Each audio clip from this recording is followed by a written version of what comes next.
अस्सलामुअलैकुम। अगर इस जगह पे कैमरा सीसीटीवी न लगा तो शायद ही ये वीडियो असा भी देख सका हा कि मेरे मालिक की शान है।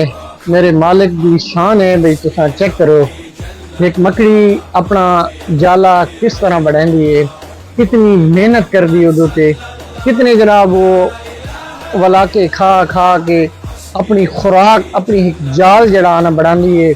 तो इतने कोई चीज़ आके फंसी वो मेरी खुराक बढ़ती, उस जाल नू बढ़ाने वास्ते कितनी एक मेहनत दरकार होंदी है।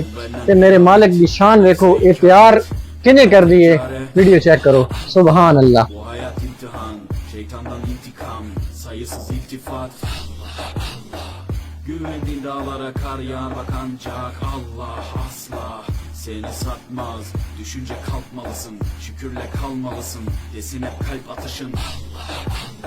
Günahla esti yerler, daha gençsin derler. Bu hayat basamakları, çürük merdivenler. Senden bir istirham, devamlı istiğfar, gereken irtibat. İşimde